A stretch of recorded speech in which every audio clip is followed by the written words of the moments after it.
నాగర్ కర్నూలు జిల్లా కల్వకుర్తిలో mega job మేళాకు విశేష స్పందన లభించింది. వివిధ రంగాలకు చెందిన సుమారు 68 కంపెనీల ప్రతినిధులు హాజరైన ఈ మేళాకు నిరుద్యోగ యువతి యువకులు భారీగా తరలివచ్చారు. జాబ్ మేళాకు మొత్తం 2500 మంది నిరుద్యోగులు హాజరవ్వగా అందులో 230 మందికి ఉపాధి లభించింది. తక్షణమే వారికి ఆఫర్ లెటర్స్ ను కంపెనీ ప్రతినిధులు అందజేశారు.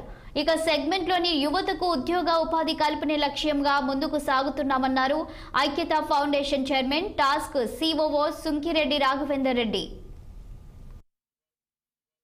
ఇవాళ కల్వకుర్తి నియోజకవర్గంలోని కల్వకుర్తి పట్టణం నందు జరిగిన మెగా జాబ్ మేళా ఏదైతే ఉందో ఈ యొక్క జాబ్ మేళాకి ఇవాళ దాదాపు కల్వకుర్తి నియోజకవర్గంలోని అన్ని మండలాల నుంచి అలానే కాకుండా పక్క నియోజకవర్గాల నుంచి కూడా